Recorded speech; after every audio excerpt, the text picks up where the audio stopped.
नमस्कार दोस्तों, आपका बहुत बहुत स्वागत है आपके अपने करंट हेवन के यूट्यूब चैनल पर। साथियों, दो बात हम करेंगे यहाँ पर। जो बच्चे बोल रहे हैं कि थर्ड सेमेस्टर वाले, जो मतलब कि जो पास हो गए हैं सेकंड सेमेस्टर, जो फोर्थ सेमेस्टर में गए और फोर्थ सेमेस्टर का एग्ज़ाम करने की बात कर रहे हैं, थर्ड सेमेस्टर की प्रमोट होने की बात चल रही है। अब यहाँ पर थर्ड सेमेस्टर कैंसिल नहीं हुआ। अभी यह नहीं समझना है हमें कि हम थर्ड सेमेस्टर कैंसिल हो गया है, फिर थर्ड सेमेस्टर नहीं प्रमोट होंगे। अभी जब तक फोर्थ सेमेस्टर का रिजल्ट नहीं आ जाता है, इसके बाद रिजल्ट आने के बाद ही हम कुछ अनुमान लगाएंगे या फिर कुछ एक आध दो धरना और बच्चों द्वारा किया जाए जिससे कि दबाव बन सके, है ना।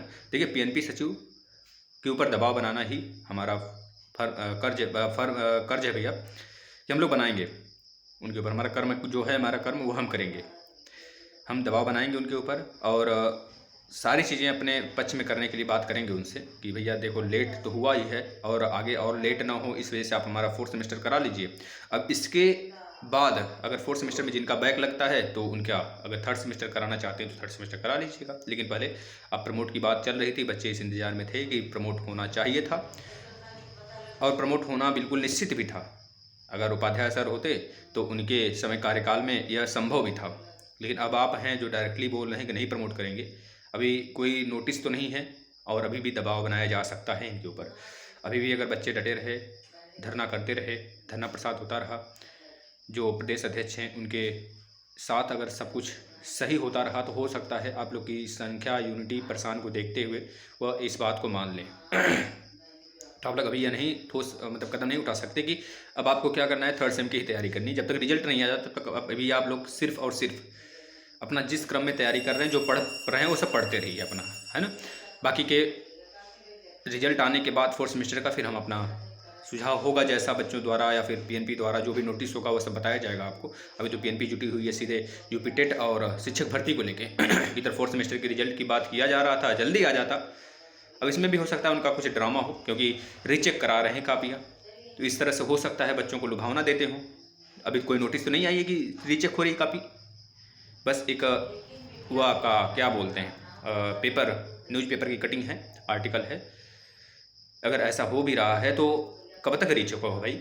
आज 15 तारीख हो गया।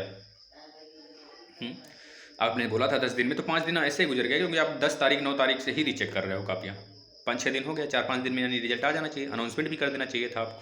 लेकिन आपने ऐसा नहीं किया। इसका मतलब आप साफ साफ यह कहना चाहते हैं कि थोड़ी सी कापी डिले होगी, क्योंकि आप तो यूपी टेट और शिक्षक भर्ती के लिए जुटे हुए हैं, उस पर काम कर रहे हैं, प्रदेश सरकार का दबाव है आपके ऊपर, तो आप उसके ऊपर उधर जुटे हुए हो, इधर ध्यान नहीं दे रहे हैं। दे पा रहे हैं कि नहीं देना चाहते हैं, कि क्या है आपके सुझाव, वह सब कुछ हमको पता नहीं है। और बच्चे इसमें पूरा उलझे हुए हैं कि आप थर्ड सेमेस्टर का लोगे, फोर्थ सेमेस्टर का लोगे, फाइनल तो कर दो बस। और लेकिन थर्ड सेमेस्टर ना ही लें, आप लोग दबाव बना के रहें, दबाव बना रहे बिल्कुल इन पे कि थर्ड सेमेस्टर नहीं देना है, इतना लेट हुआ है, अब हम थर्ड सेमेस्टर नहीं देना चाहते। भाई क्यों? अगर लेना ही था तो फोर्थ सेमेस्टर के साथ ले लिए होते। ये सारी बातें हैं, आप जैसे दबाव बनाएं इसके ऊपर। और अपना फोर्थ सेमेस्टर का किसी तरह एग्ज़ाम होना चाहिए आपका, इतना देख लीजिए। अगर आप ये कह रहे हैं कि हम नहीं देंगे, आ भी जाएगा, अगर हम देना ही नहीं चाहेंगे तो कहाँ से आएगा? देखिए, जो पीएनपी करेगी वो तो मानना पड़ेगा हम लोग को, चाहे वह आप कुछ भी बोलें। नहीं, कोई भी अपने आप पे पीएनपी से ऊपर नहीं हो सकता। जो वो करा, जो गाइडलाइन जारी किया, उसको मानना पड़ेगा हमको। तो इससे अच्छा है कि गाइडलाइन जारी करने से पहले उस पर हम दबाव बना दें। तो ये सारी चीज़ें अगर आप करते हैं। और रही बात 2018 की बात करें, 2018 जो बैक प्रशिक्षु हैं जिनका 3 बार बैक लगा है मैथ में, उनका प्रत्यावेदन भी रद्द हो जाएगा। क्यों? क्योंकि उनकी संख्या बहुत कम है। उपाध्याय सर के समय भी 3 से 400 ही, मतलब 300 डाक 300 नहीं प्लस हुआ था। अगर अब संख्या कम रहा तो पिछली बार तो 400 था, तो आ गया था आपका एडमिट कार्ड। इस बार कम से कम 5 से 600 आपकी संख्या होनी चाहिए प्रत्यावेदन की, तब जाके आपका एडमिट कार्ड जारी होगा।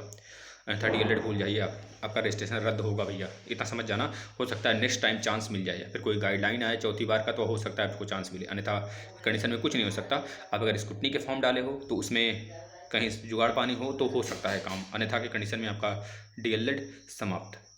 यही कहना है। अन्यथा आप लोग जाइए और ज़्यादा से ज़्यादा संख्या में अपना प्रत्यावेदन जमा करिए। जो लोग ग्रुप से नहीं जुड़े हैं वो फोर्थ सेमेस्टर, मतलब कि जो 2018 बैच के हैं, ग्रुप से जुड़ जाएं। व्हाट्सएप ग्रुप हम लोग चलाते हैं, हमारा है, हमारे बच्चे उसमें हैं, कम से कम 130-140 बच्चे हैं। उन्होंने सभी लोग ने अपना प्रत्यावेदन दे दिया है। और रहेगी बात स्कूटनी डालने की, तो सभी लोग ने स्कूटनी भी डाला होगा।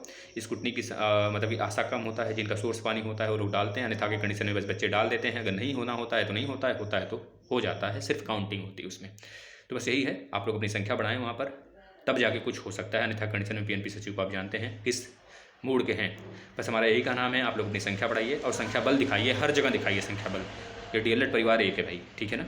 चलिए, अगर कोई सूचना हो, कोई जानकारी चाहते हैं तो नीचे कमेंट जरूर करिएगा, वो डाउट क्लास 9 बजे में आपको दे दिया जाएगा। धन्यवाद।